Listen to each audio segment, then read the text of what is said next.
rahmatullahi wa barakatuh, caros telespectadores, sejam mais uma vez bem-vindos aqui ao nosso canal Relações entre as Religiões, um combate a dúvidas e preconceitos. Para o programa de hoje vamos ter como tema a mulher no Islã, entre parênteses, a sua posição ou o seu estatuto. Para este tema temos como convidado o Sheikh Haj, ele que vai responder algumas questões relativas a este tema. Sheikh Haj, desta forma vamos dar o início daquilo que vai ser o nosso programa.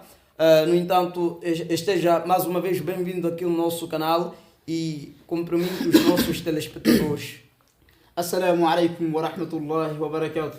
Wa alaikum salam wa rahmatullahi wa barakatuh. Sheikh Haj, dando início daquilo que vai ser o nosso programa, primeiro devo dizer que sabemos que antes do advento do Islã, a mulher era ridicularizada, menosprezada e subjugada, por aí em diante.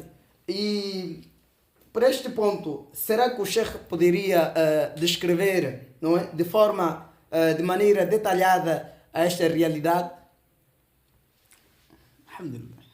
Posso, inshallah. Sim, por favor, faça essa descrição. Se é para juntar as duas partes, falar do advento, antes do advento do Islã e depois do Islã. Pode, à vontade.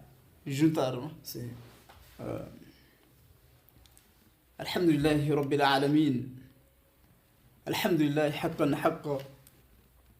خلق الإنسان وجعل له سمعا وبصرا ونطقا مهد له الأرض وجعل فيها سبلا ورزقا نحمده تبارك وتعالى حمدا يزيد إلى شك ونسأله في الطريق إلى هداية وسبقا فإنما عندنا ينفض وعند الله يبقى والصلاة والسلام على رسول الله صلى الله عليه وسلم.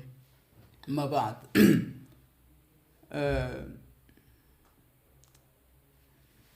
falar sobre a mulher antes do advento do Islã é um assunto muito, muito prolongado, né? Sim, só podemos citar algumas partes sobre aqueles atos que os árabes, ou pensamentos dos árabes que tinham, contra as mulheres. Sim. E vou relacionar isto com a posição da mulher, atualmente, ou no Islã, depois do advento do Islã. Muito tem sido dito sobre, ou contra a posição da mulher no Islã, por parte dos não muçulmanos, de uma forma geral, e no Ocidente, de uma forma particular. Eles interpretam uma forma, falsa ou errada sobre a estatura ou a posição da mulher no Islã. Dizem que o Islã usurpa os direitos da mulher, desconsidera a mulher, mas tudo isso é falso. São pessoas preconceituosas, pessoas fanáticas com esses pensamentos que os árabes tinham antigamente, antes do advento do Islã. Então, desculpa, o que é que exatamente os árabes faziam contra as mulheres naquela altura de ignorância? Os árabes, antes do advento do Islã, eles tinham comportamentos, digamos, sujos, comportamentos maléficos, ou pensamentos negativos, sobre a mulher, não? Sim. Então, um desses atos que os árabes tinham antes do advento do Islã era de enterrar as mulheres vivas, ou filhas, suas próprias filhas vivas. Sim. Quando um deles recebia uma notícia que uma fulana ou um povo deu luz uma mulher, era vergonhoso para eles. E receavam anunciar que fulano ou uma sociedade e tal deu luz uma mulher. Allah subhanahu wa ta'ala confirma este ato e diz: وَإِذَا بُشِّرَ أَحَدُهُمْ بِالْأُنْثَى ظَلَّ وَجْهُهُ مُسْوَدًّا ظَلَّ وَجْهُهُ مُسْوَدًّا وَهُوَ كَظِيمٌ يتوارى من القوم من سوء ما بشر به eles escondiam esta notícia, escondiam, quer dizer, não queriam anunciar ao povo que para fulano deu luz uma mulher. Quer dizer, é um dos atos, é um dos pensamentos negativos que elas tinham sobre as mulheres. Enterravam suas próprias filhas, desconsideravam as mulheres, não davam nenhum valor às mulheres. Eles, quer dizer, o que eles pensavam nas mulheres era que mulher, para eles, era um objeto que não tinha valor. Não tinha valor, sim, na sociedade. Não tinha nada. Seus direitos eram usurpados. Não tinha nenhum direito, mesmo casado. Mesmo casado.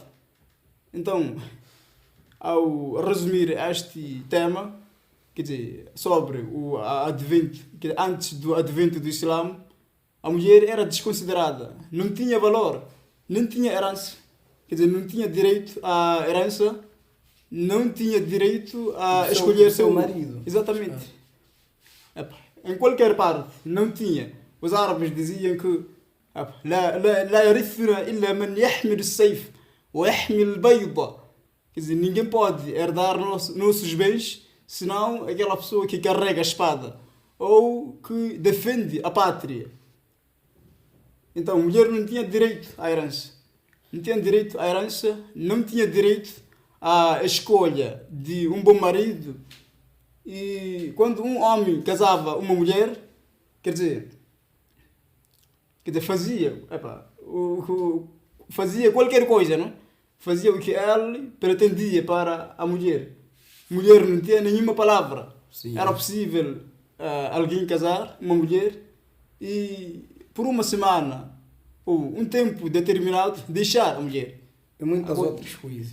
Muita coisa, não? Sim. Para eles licitavam o nikah al-mut'a. Nikah al-mut'a, quer dizer, o casamento por um tempo determinado. Para eles era halal, não é? Que não é permissível. Não é permissível. Isso é condenado no Islã, não é? Sim. Isso já está ultrapassado. E por outro também sabemos que o Islã resgatou o estatuto real da mulher, não é? Exatamente. Sim. E quais são os direitos e regalias que o Islã proporcionou à mulher? Quer dizer, é o contrário daquilo que falamos. Sim. É o contrário, né? Quer dizer... Então, naqueles tempos, a mulher era desconsiderada. Agora, quando chegou o advento do Islã... Depois do advento. Sim, considerou. Depois do advento do Islã. O Islã considerou a mulher. O Islã deu o direito à mulher a escolher seu marido. A escolher quem ela gosta, não é? Sim. Sim. A não ser desconsiderada. Os seus direitos não são usurpados no Islã. Naqueles tempos eram usurpados os seus direitos. E a mulher naqueles tempos era casada por um tempo determinado. Então no Islã isso é condenado, não é? Sabemos, isso é condenado. Nikah al-mut'a, haram para nós. Sim. Naqueles tempos eles licitavam o nikah al-shighar também. Nikah al-shighar é alguém entregar sua irmã sem mahar, sem dote. Mas agora a mulher tem direito a receber seu dote. Sim. E deve exigir seu dote. Naqueles tempos não tinha esse direito. Então naqueles tempos não tinha direito à herança. Mas agora tem direito à herança. Isso é depois do advento do Islã. No Islã. Sim. Então os direitos da mulher no Islã é o contrário daquilo que acontecia naquela era, antes do advento do Islã. Sim. Sim. E para a questão a seguir, primeiro digo, o que nós vemos atualmente praticamente é um paradoxo, não é? Exato. Sim, pois por um lado temos a lei islâmica que atribui os devidos direitos à mulher e por outro o mundo que a julga, não é? Uhum. O que é que motiva essas ideias e atitudes preconceituosas? De uma forma geral, tudo isto é por falta do conhecimento da posição que o Islã deu à mulher. Sim. A falta do conhecimento da posição que o Islã deu à mulher. Quer dizer, o resumo é isto. Sim. Quer dizer, as pessoas não têm o conhecimento, não procuram buscar o conhecimento. Sim. E temos visto também nossos irmãos muçulmanos que maltratam as suas esposas. E quando são vistos na sociedade, as pessoas pensam que é o Islã que ordena isto. Isso que falamos, falta do conhecimento. Quer dizer, há Se pessoas... eles buscassem o conhecimento e saberem os direitos da mulher, não fariam isso. Sim. O Islã disse: وَلَهُنَّ مِثْلُ الَّذِي عَلَيْهِنَّ بِالْمَعْرُوفِ وَعَاشِرُهُنَّ بِالْمَعْرُوفِ. Quer dizer, criar, harmonizar entre elas. Nós temos que conviver bem com elas. Então, quem faz o contrário disso, não tem as bases, o conhecimento do Islã. Não tem. Sim. Desta forma, nós vamos,